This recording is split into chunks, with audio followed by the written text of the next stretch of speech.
Hi children, welcome to our channel Learn, Think and Grow. 1 മുതൽ 7 വരെയുള്ള ക്ലാസ്സുകളുടെ വീഡിയോകൾ നമ്മുടെ ചാനലിൽ അപ്ലോഡ് ചെയ്യുന്നുണ്ട്. ഓരോ ക്ലാസ്സുകളുടെയും വീഡിയോകൾ ചാനൽ പ്ലേലിസ്റ്റിൽ അവൈലബിൾ ആണ്. ഓരോ ക്ലാസ്സുകളുടെയും പ്ലേലിസ്റ്റ് ലിങ്കുകൾ വീഡിയോയുടെ താഴെ ഡിസ്ക്രിപ്ഷൻ ബോക്സിൽ നൽകിയിട്ടുണ്ട്. ഡിസ്ക്രിപ്ഷൻ ബോക്സിൽ ചാനലിൻ്റെ ഇമെയിൽ ഐഡിയും വാട്സാപ്പ് നമ്പറും കൊടുത്തിട്ടുണ്ട്. ഏതെങ്കിലും ക്ലാസ്സുകൾ ലഭിക്കുന്നില്ല എങ്കിൽ വാട്സാപ്പിൽ കോൺടാക്ട് ചെയ്യാവുന്നതാണ്. ഇനി നമുക്ക് വീഡിയോയിലേക്ക് പോകാം.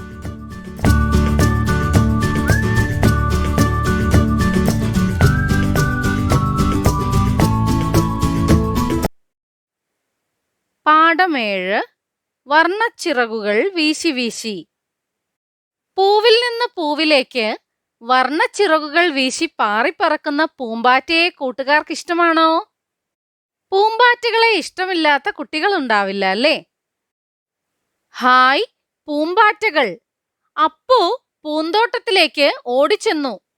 പൂവിൽ നിന്ന് തേൻ കുടിക്കുന്ന ഒരു സുന്ദരി പൂമ്പാറ്റ. അതിന്റെ പിന്നാലെ പതുങ്ങിച്ചെല്ലുന്ന അപ്പുവിനെ കണ്ട് അച്ഛൻ പറഞ്ഞു, മോനെ അപ്പു, അതിനെ പിടിക്കല്ലേ, അതിന്റെ ചിറകിന് പരിക്കുപറ്റും. അച്ഛാ, ഈ പൂമ്പാറ്റയുടെ പേരെന്താ? ഇതാണ് വിലാസിനി എന്ന സുന്ദരി പൂമ്പാറ്റ. നമ്മുടെയൊക്കെ പേര് പോലെ തന്നെയാണല്ലോ ഈ സുന്ദരിയുടെ പേരും. അപ്പു, അതാ ആ പൂവിൽ മഞ്ഞ നിറത്തിലുള്ള ഒരു പൂമ്പാറ്റയെ കണ്ടോ? അതാണ് മഞ്ഞപ്പാപ്പാത്തി. മഞ്ഞപ്പാപ്പാത്തിയോ? ഹായ്, നല്ല പേര്. നമ്മുടെ നാട്ടിൽ ഇതുപോലെ ധാരാളം പൂമ്പാറ്റകളുണ്ട്. അവയ്ക്കെല്ലാം ഭംഗിയുള്ള ഓരോ പേരുമുണ്ട്. പൂവിൽ തേൻ കുടിക്കാനെത്തുന്ന ഈ കൂട്ടുകാർക്കെല്ലാം എന്തൊരു ഭംഗിയാണ്! വൈവിധ്യമാർന്ന എത്രയെത്ര ചിത്രശലഭങ്ങളാണ് നമുക്ക് ചുറ്റും. നമ്മുടെ രാജ്യത്ത് കാണുന്ന വലിയ പൂമ്പാറ്റയാണ് ഗരുഡശലഭം. കൂട്ടുകാർ ചിത്രം കണ്ടില്ലേ? ചെറിയ പൂമ്പാറ്റയാണ് രത്നനീലി. വലിയ പൂമ്പാറ്റ ഗരുഡശലഭവും ചെറിയ പൂമ്പാറ്റ രത്നനീലിയുമാണ്. ഒരു ഇലയുടെ അടിഭാഗം കാണിച്ചുകൊണ്ട് അപ്പുവിന്റെ അച്ഛൻ അപ്പുവിനോട് പറഞ്ഞു, അപ്പു, ഇത് നോക്കൂ, ചിത്രശലഭത്തിന്റെ മുട്ടകളാണ് ഈ കാണുന്നത്. കൂട്ടുകാരെ, ചിത്രത്തിലുള്ള ഇലയിൽ കണ്ടില്ലേ? അതാണ് ചിത്രശലഭത്തിന്റെ മുട്ടകൾ. ഈ മുട്ടകൾ വിരിഞ്ഞാൽ ചിത്രശലഭം ഉണ്ടാകുമോ? അപ്പുവിന് സംശയമായി. എങ്ങനെയാണ് ചിത്രശലഭം ഉണ്ടാകുന്നത്? സാധാരണയായി ഇലയുടെ അടിവശത്താണ് ചിത്രശലഭങ്ങൾ മുട്ടയിടാറുള്ളത്. മുട്ട വിരിഞ്ഞ് പുഴുവാകുന്നു. ഇലകളാണ് പുഴുവിന്റെ ആഹാരം. ഇലകൾ കഴിച്ച് പൂർണ്ണ വളർച്ചയിലെത്തുന്ന പുഴു പിന്നീട് സ്വയം ഉണ്ടാക്കിയ ഉറയിൽ സമാധിയിരിക്കുന്നു. അതിനെയാണ് പ്യൂപ്പ എന്ന് പറയുന്നത്. കൂട്ടുകാർ ചിത്രത്തിൽ കണ്ടില്ലേ?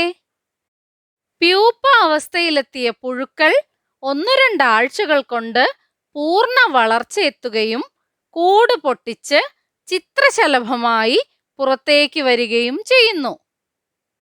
മുട്ട വിരിഞ്ഞ് പുഴുവാകുന്നതും പുഴു പ്യൂപ്പയാകുന്നതും പ്യൂപ്പയിൽ നിന്ന് മനോഹരമായ ഒരു പൂമ്പാറ്റ ചിറക് വിരിക്കുന്നതും എത്ര രസകരമായ കാഴ്ചയാണെന്നറിയാമോ? നിങ്ങളുടെ വീട്ടിലും വിദ്യാലയത്തിലും മനോഹരങ്ങളായ പൂന്തോട്ടങ്ങളുണ്ടല്ലോ. പൂന്തോട്ടത്തിലും പരിസരത്തുമായി ഏതെല്ലാം ചിത്രശലഭങ്ങളാണ് വരുന്നതെന്ന് കൂട്ടുകാർ നിരീക്ഷിച്ചെഴുതണം. എന്തെല്ലാമാണ് എഴുതേണ്ടത്? ശലഭത്തിന്റെ പേര്, ശലഭത്തെ കണ്ട വർഷം, മാസം, തീയതി, ശലഭത്തെ കണ്ട പ്രദേശം, കാട്, പറമ്പ്, പൂന്തോട്ടം, വയൽ, എവിടെയാണോ കണ്ടത് അതെഴുതുക. ശലഭങ്ങളുടെ എണ്ണം 1, ജോഡി, കൂട്ടം, ശലഭം കാണപ്പെട്ട ചെടി, ഇവയെല്ലാം എഴുതി ഈ കാർഡ് പൂർത്തിയാക്കണം. എത്ര കാലം? ചെറിയ ഇനം പൂമ്പാറ്റകൾ 2 ആഴ്ച മുതൽ 3 ആഴ്ച വരെയും വലിയ ഇനം പൂമ്പാറ്റകൾ 3 ആഴ്ച മുതൽ 20 ആഴ്ച വരെയും ജീവിക്കും. നമ്മുടെ വരയൻ കടുവാശലഭങ്ങളുടെ ആയുസ് ഏതാണ്ട് 9 ആഴ്ചയാണ്. എല്ലാ ചെടികളിലും ചിത്രശലഭങ്ങളെ കാണാറുണ്ടോ? പൂക്കളുള്ള ചെടികളിലാണല്ലേ ചിത്രശലഭങ്ങളെ സാധാരണയായി കാണുന്നത്. എന്തിനാണവ വരുന്നത്? തേൻ കുടിക്കാൻ. ശലഭങ്ങളെ കൂട്ടത്തോടെയാണോ കാണാറുള്ളത്? ഒറ്റയ്ക്കും കാണാറുണ്ടല്ലേ. ഒറ്റയ്ക്കും കൂട്ടത്തോടെയും ജോഡിയായുമെല്ലാം കാണാറുണ്ട്. കേരളത്തിൽ കാണുന്ന ചില ചിത്രശലഭങ്ങളുടെ ചിത്രമാണ് തന്നിട്ടുള്ളത്. ചിത്രം നോക്കൂ.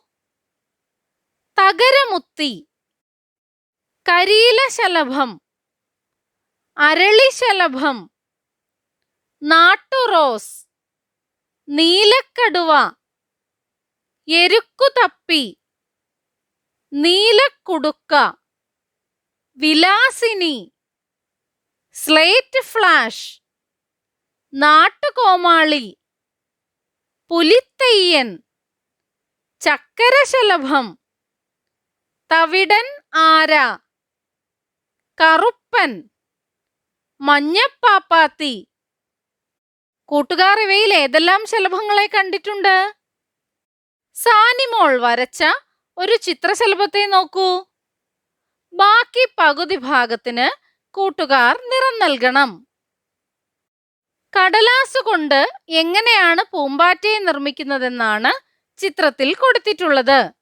വർണ്ണക്കടലാസുകൾ കൊണ്ട് അപ്പുണ്ടാക്കിയിരിക്കുന്ന ചിത്രശലഭങ്ങൾ നോക്കൂ.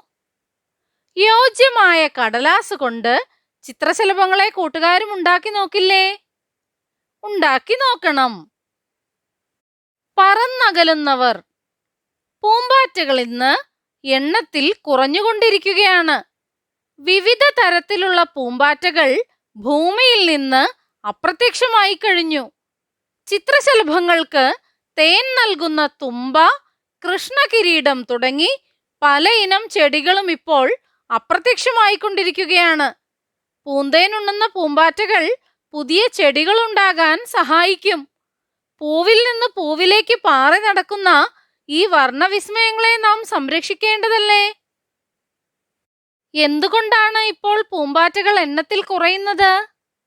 അതിനെന്താവാം കാരണം? ചെടികൾ വെട്ടി നശിപ്പിക്കുന്നത്, ചെടികളിലും പൂക്കളിലും കീടനാശിനികൾ തളിക്കുന്നത്, ഇവയെല്ലാം പൂമ്പാറ്റകൾ എണ്ണത്തിൽ കുറയാൻ കാരണമാകുന്നുണ്ട്.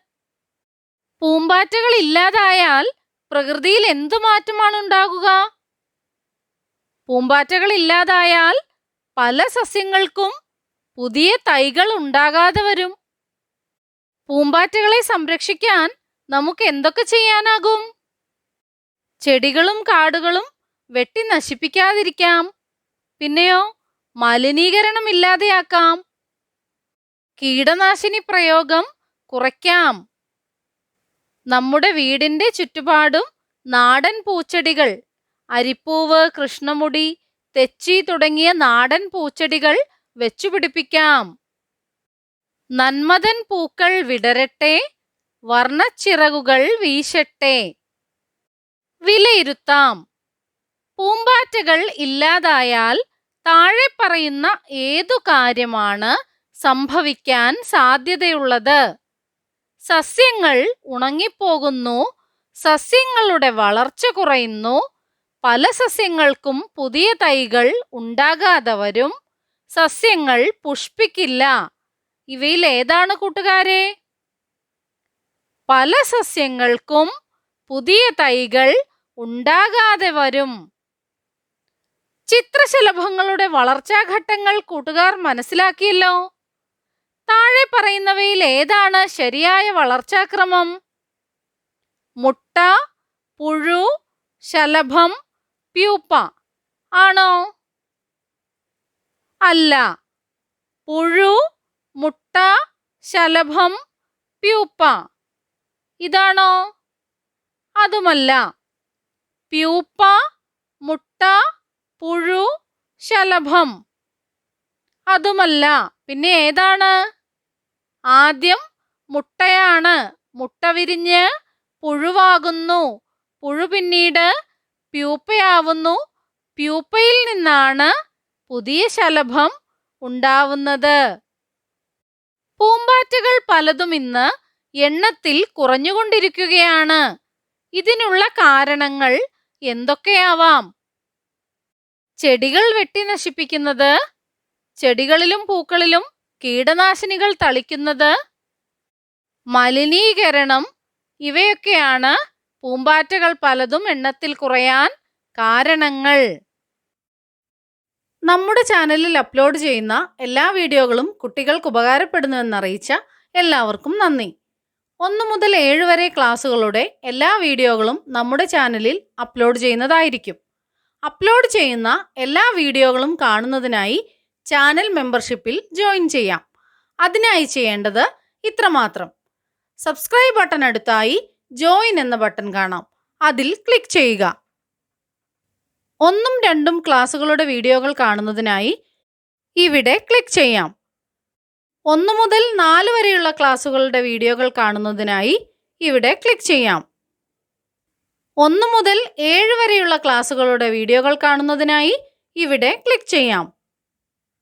ചാനലിൽ അപ്ലോഡ് ചെയ്യുന്ന എല്ലാ വീഡിയോകളും കാണുന്നതിനായി ഇവിടെ ക്ലിക്ക് ചെയ്യാം. Thank you.